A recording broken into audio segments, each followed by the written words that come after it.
Pregnant सास। जमाना कितना भी बदल जाए, इतना भी नहीं कि बहू घर आए और सास गर्भवती दिख जाए। देखो मीरा, माँ का पूरा ख्याल रखना है, उनसे अब काम नहीं होता है। क्यों, क्या हो गया है? तुम्हारी माँ तो हट्टी कट्टी दिख रही है, पूरी शादी में घोड़ी की तरह नाची है, अब क्यों काम नहीं होता उनसे? वो माँ प्रेग्नेंट है ना, बच्चा होने वाला है। मैं कभी भी भाई बन जाऊंगा इस साल के अंत तक। क्या बोल रहे हो? वो सर पर हाथ रखकर बैठ जाती है। यार, पहले क्यों नहीं बताया? कैसा मजाक है ये?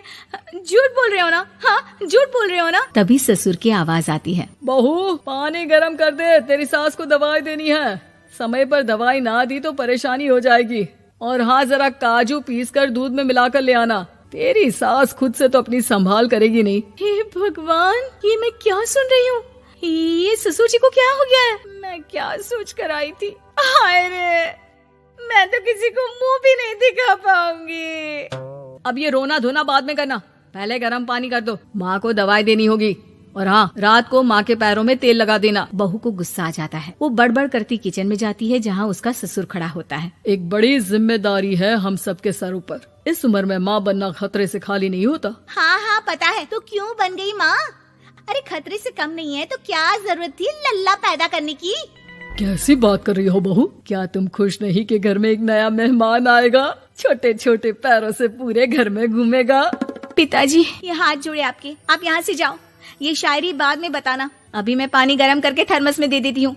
सारा दिन पिलाते रहो गरम पानी। और हाँ, ये बच्ची की बात बार बार मुझसे कोई नहीं करेगा। बहू का पारा अब चढ़ा ही रहता था। वो काम तो सारा करती, लेकिन किलस किलस कर। मीरा सारे काम से फुर्सत पाकर बैठी होती है कि माँ का फोन आ जाता है। बेटा, बहुत बड़ी जिम्मेदारी है तेरे सर पर, अच्छे से निभाना। ससुराल में हर किसी को खुश रखना वैसे तो मुश्किल है, लेकिन भगवान ही हिम्मत देता है बहू को हर कुछ सहकर सबको खुश रखने की। क्या बड़बड़ किए जा रही हो माँ?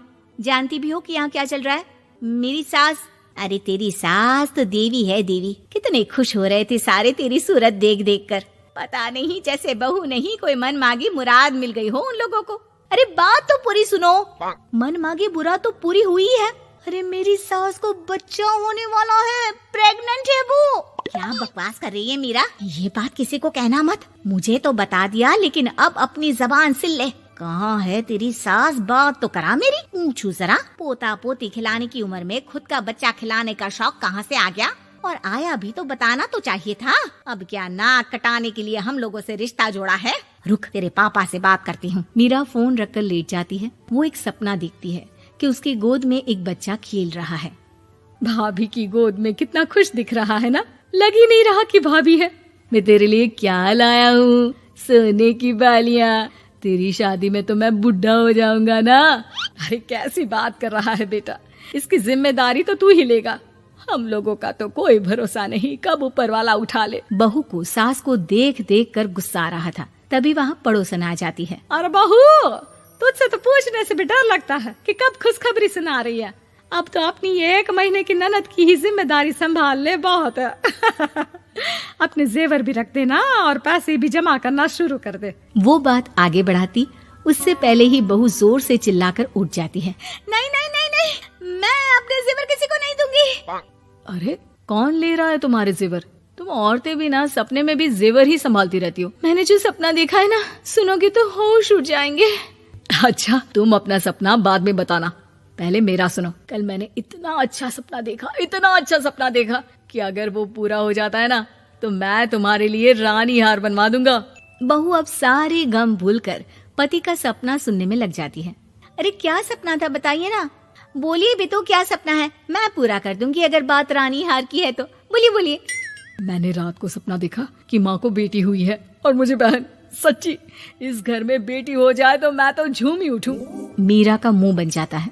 वो चुप हो जाती है और सपने की बात याद करती है कि बेटी हुई तो उसे ही अपने गहने उसे देने होंगे। फिर तो रानी हार की जरूरत पड़ेगी ही। भाई, लड़की बड़ी होगी, उसकी शादी होगी तो जेवर तो चढ़ाने ही होंगे ना। कहाँ से आएंगे वो? कितनी समझदार हो तुम मीरा। मैंने भी यही सोचकर तुम्हारे लिए रानी हार लेने का सोचा था।